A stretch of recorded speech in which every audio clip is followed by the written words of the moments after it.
Hi, everyone. It's Alec Crawford, and we've got an awesome guest today, Michael Kutayar, founder of Interactive Avatars. So, lots of awesome stuff to talk about today. Welcome, Michael.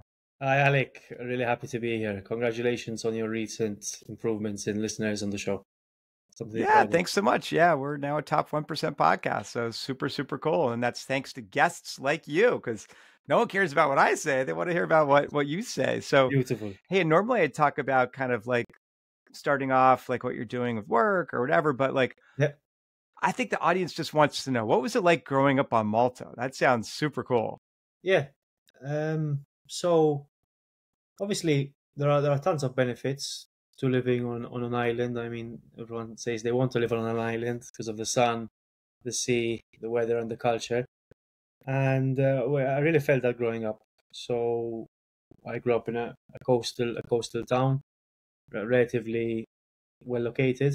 So I had quite a lot of amenities in my vicinity. And then education is also pretty strong on the island. Universities done very well for itself in the European ecosystem. And when it comes to opportunities, I wouldn't say there are ample, but there still are enough to turn the wheel, keep it going. Oh, that's great. And I know obviously look, you've started this company, Interactive Avatars, and what inspired you to pursue your career path So here? so it's been quite a series of events. I started out actually in finance. So I did a chartered accountancy course, so it's a international masters in finance and tax, which was pretty rigorous. But I after I graduated and spent some time working at a top four firm, I noticed that maybe it's not for me, not the career path I want to go down. So I left at around my early 20s, 21, 22, and I actually joined the company in tech, which which then unfortunately was hacked and they let go of the whole team. So I was in a bit of a conundrum to say, hey, what am I going to do? Luckily, real estate is quite a market in Malta due to the fact that we have loads of demand and obviously a fixed amount of supply because it's an island. There's always an increase in the price of real estate. So I opened a small Airbnb management company, which Oh, cool. sustained me for some time. It's still running. It's very streamlined now, so just a couple of hours a month. And luckily, that kind of put me in a position where I could say, let me see what I want to learn about. And I spent some time. I mean, when I say some time, a year and a half or 2 years learning and reading everything under the sun. And I ended up working in a blockchain company called Metaverse Architects, where I became the CEO after some time, which then resulted in me pursuing an industry like artificial intelligence and technology. Wow, that's amazing. And was that a defining moment, or tell us about a defining moment in your career that Defining significantly moments. impacted your journey? So, yeah, I mean, joining that startup was absolutely fantastic. I would say one of the defining ones was closing a deal with a huge bank, which I had been working on for some time, you know, and coming into it as someone who didn't have dozens of years of tech experience, I felt pretty satisfied with the output. And then obviously, yes, the CEO promotion was also another defining moment. But overall, there's been quite a few. Thank God, thank the my lucky stars. Yeah, that sounds awesome. Now, before the show, we were talking about a book which at least one other guest has mentioned historically, Right. and that is Man's Search for Meaning. If you could talk a little bit about why that had such an impact on you and why you Um. recommend it to our Yeah. listeners. Yeah. Yeah. Yeah. I think that book was relatively important because it was the period when COVID just hit. So it was a time where obviously all the world was in standstill, and I spent most of my days reading, and I came across this book which primarily talks about the fact that even though the prisoners of Auschwitz were in such terrible conditions, they were still able to find meaning in their suffering, which at that moment could have been really applied to the rest of the globe, considering all the chaos that was going on. And the author is an existential writer, which is something which is I find relatively interesting as well. So I mean, if I have to go back to the book now, I think I have every 2 pages writing in my terrible handwriting and like taking notes, and it's somewhere at my parents' house, so it's in a few years. But yeah, it's one of those classics, timeless ones. Yeah, absolutely. And so over the course of your journey, your career journey here, what challenges have you faced and how did you overcome them? Many challenges. I mean, let's take the example of Metaverse Architects, which was the company which I joined and became CEO of.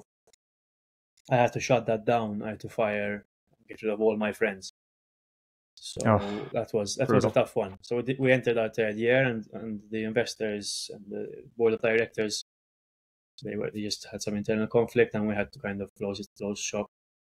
So that was a challenging one, because I spent a few months dealing with all these layoffs, and eventually these guys were the same guys that I had spent dozens of evenings with, speaking about potential of the business and working hard. And so that was I would say a career one, but it teaches you to be resilient, and this stuff happens, you just move on. And luckily everyone found a job, or almost everyone, within the next few months. So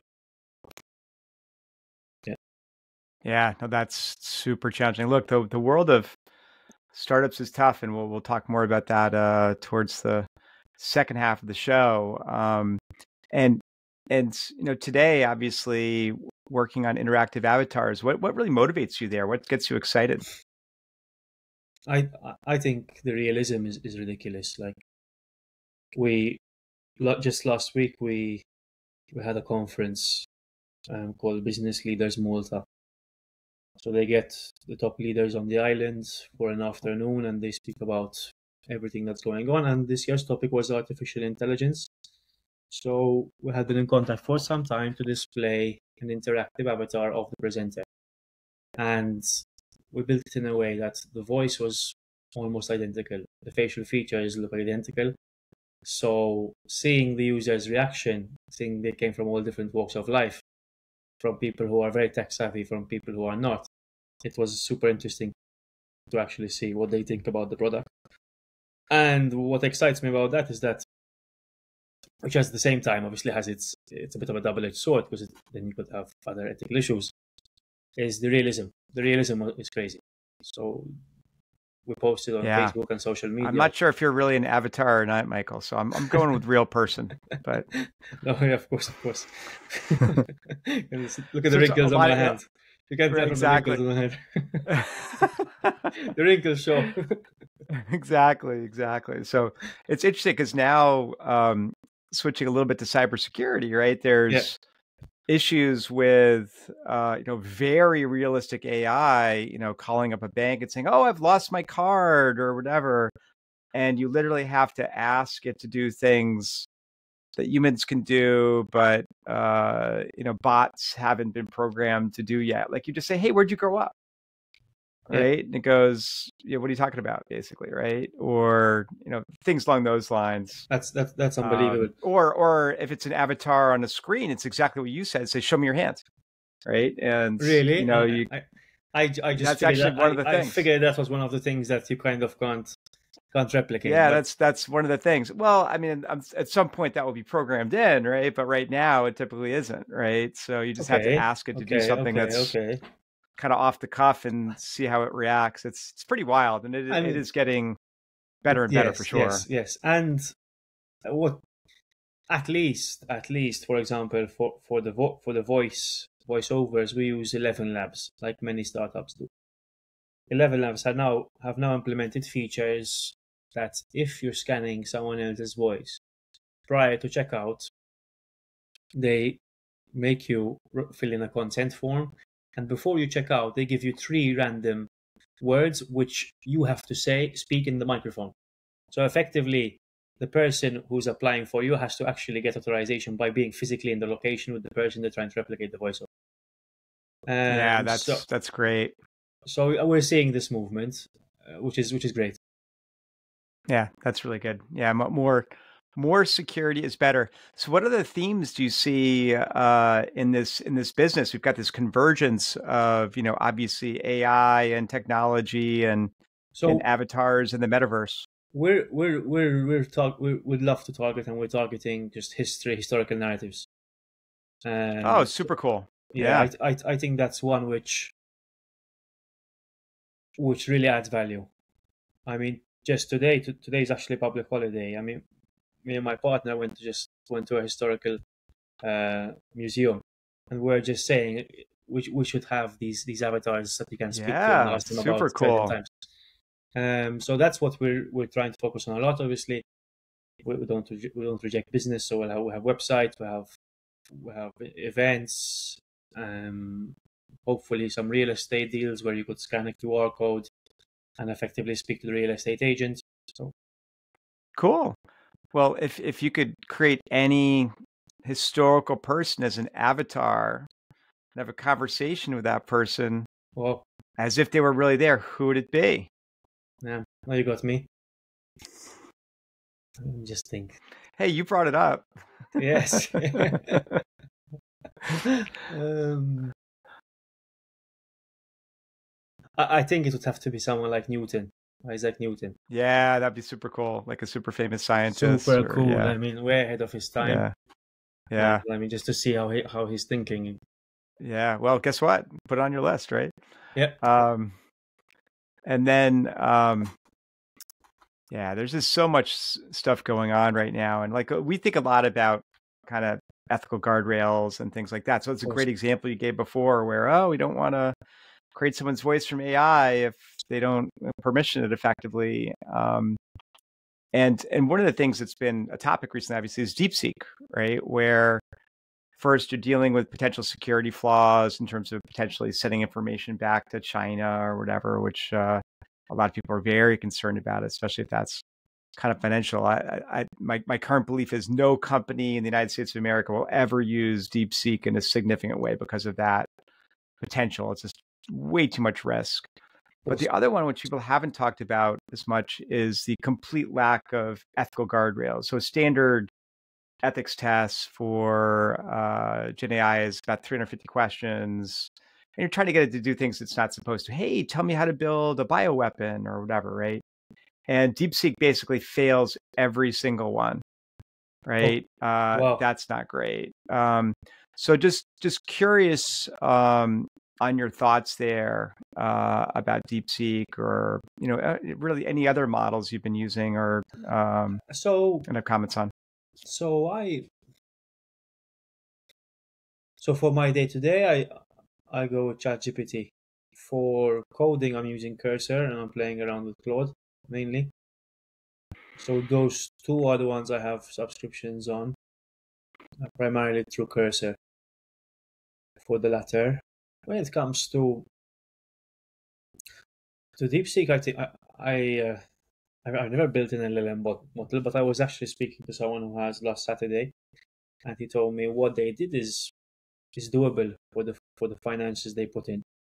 So that's Sure. really beckons the question, like why is it costing so much, or Yeah. From an outsider point of view. Obviously, then there's obviously security and the wages and there's millions on Yeah. millions. Well, I think also there's just a lot of stuff going behind the scenes there. Like they had, Yeah, $200 million of hardware that wasn't getting that's it. mentioned in any of the That's press. Any of the press, right? It was all about what did we spend last week, $5 million, right? As opposed to what did they spend before that? And No, the other thing that, the capital costs must have been crazy. Their initial capital costs. yeah. Yeah, I mean, So not everyone $5 can. million was Not everyone the can do electricity it. bill. Not everyone Yeah. can do it. I'll rephrase it. Yeah. And so I think, as we said last time when we spoke, I mean, it's a win for open source, which I'm a big fan of. To what extent, though? Because if it's failing all these ethic tests, then you have to start questioning, wait, what's more important? in my eyes, no ethics equals no culture, which equals no civilization. So Yeah, no, that could be a really big problem. Totally you agree. you kind So of screwed. yeah. So tell us more about interactive avatars and what else you're Yeah, sure. doing, what your plans are. Sure. So the way I like to picture it is think ChatGPT with a hyper realistic face and voice. So Super cool. we know that ChatGPT has a voice, but they haven't seemed to have entered the interactive avatar space. So primarily, it used to cost companies thousands on thousands to build and program an avatar, which not is actually interactive, but is just responsive, right? So now it's come down to a couple of $100 a month, and it's been interesting. It's been exciting speaking to different industries, because you get an idea on what their pain points are, which is something I think is something that is fantastic both for my personal knowledge and for the company. And yeah, I'm very satisfied with the realism. I'm looking forward to the next few months. Yeah, super cool. Now, is there any particular person had a big influence on your career or personal growth?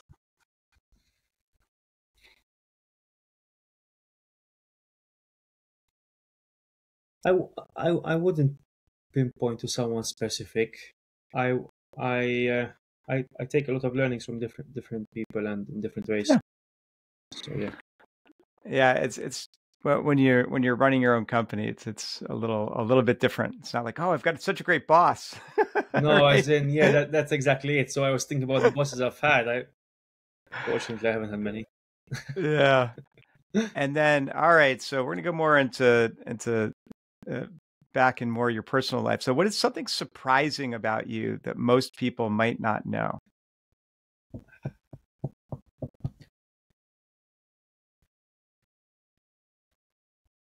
Hmm.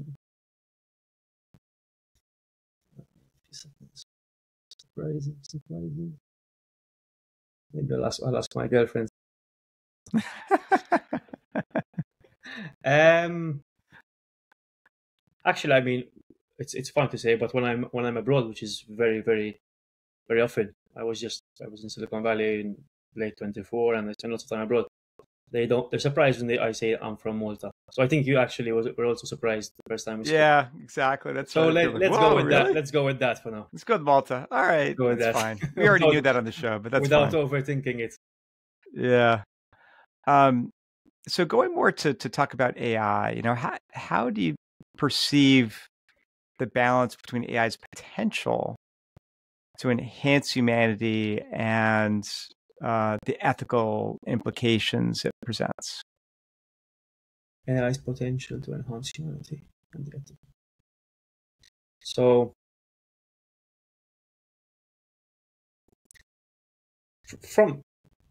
from a speed of output point of view, I would say it's mostly beneficial. Um,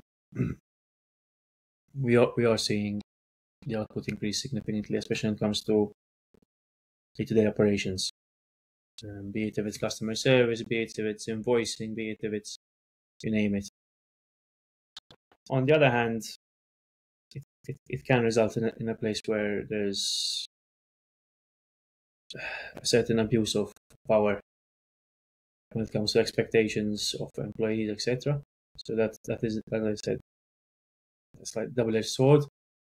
And then when it comes to ethical implications, I mean, you're obviously the expert here, but I I think this the deep seek the deep fake narrative is something we really need to follow, be it in politics, be it in disinformation, be it in even if you hold a grudge against someone, effectively creating a digital replica is not as hard as it used to be. It's still not very easy. Yeah. Don't get me wrong, it's still not very easy, but it's much easier than it was 5 years ago.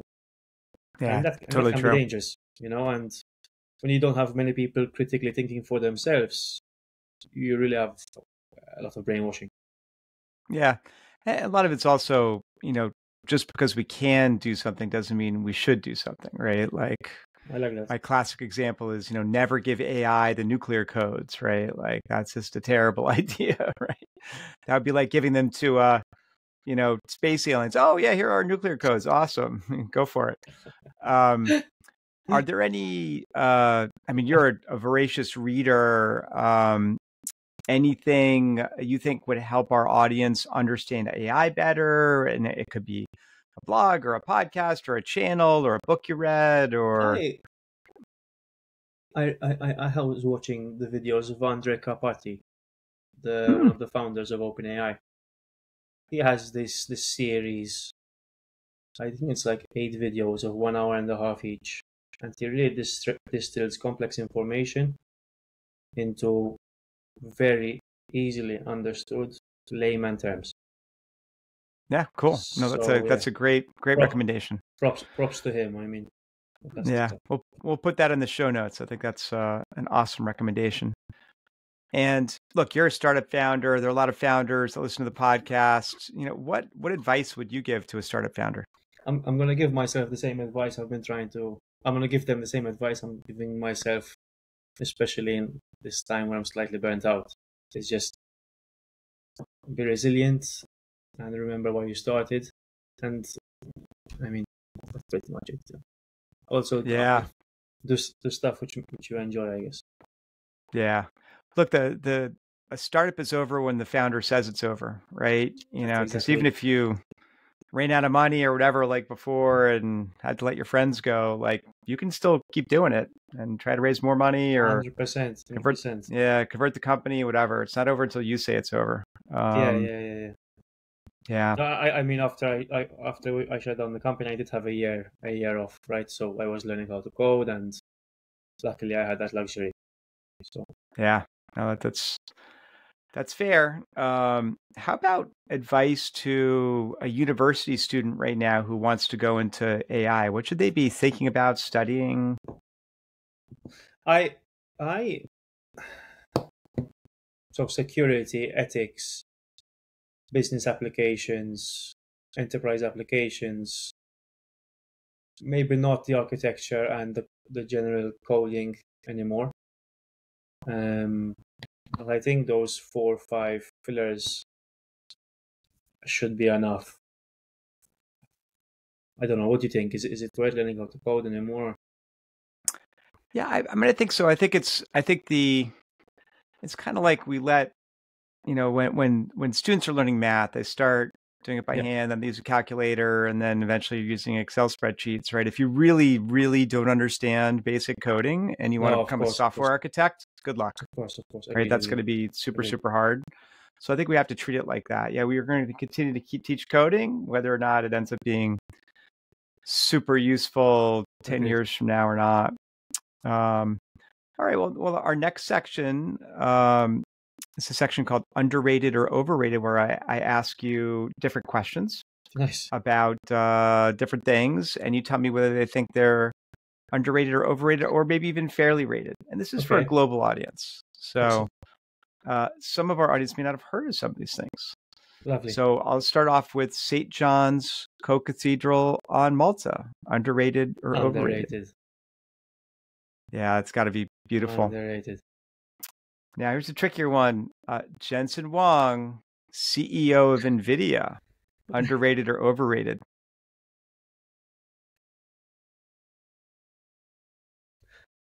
I'll give him fairly rated because Oh, that was smart. That was smart. Yeah, you don't get kicked I out of the Inception program. I haven't applied. I was gonna say I actually have it on my notes. I was thinking overrated for a second, but then I remember it took him around 20 years to break through to actual big company. Yeah, The guy, exactly. It the took a guy, the long guy. I time. mean, he just didn't give up. I mean, he went through the gaming industry. He Oh, didn't give up. yeah. Well, So he yeah, talks about in his book, he talks about how they almost went bust making, graphics cards, yes, and literally it was exactly, exactly, one customer order saved exactly. them, basically, right? For a long time. Yeah, yeah. So yeah, Uh, let's give him fairly rock rated. rock climbing as a hobby, underrated or overrated? Rock climbing, it's underrated. Doing a digital detox, putting your phone away for a while, underrated or overrated?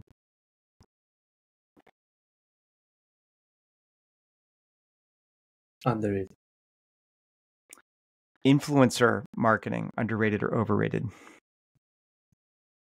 Overrated.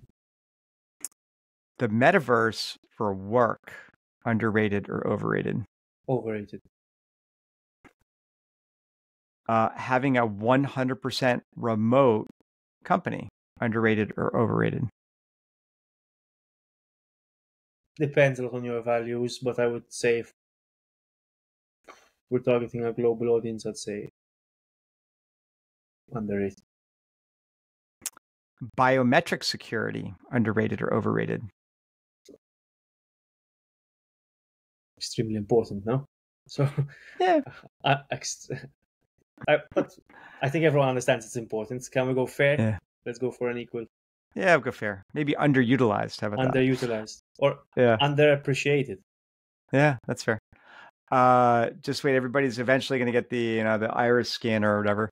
Yeah. The Malta version of the Blue Lagoon, as opposed to the Iceland version, underrated or overrated? Extremely overrated. I'm not sure you're expecting that. Extremely overrated. Wow. Okay, I'll remember not to go there. Go to the cathedral. Go to the co-cathedral. Do not go to the Blue Lagoon. All right. Especially in summer, it's full of tourists. It's crazy. Giant tourist trap. It's that's the perfect word. And then finally, the movie Cloud Atlas, underrated or overrated? Underrated. Extremely underrated. Very cool movie. All right, awesome. Well, Michael, thank you for coming on the show. This has been fabulous. I hope you had some fun. Lovely. It's been lovely. Thanks for your time.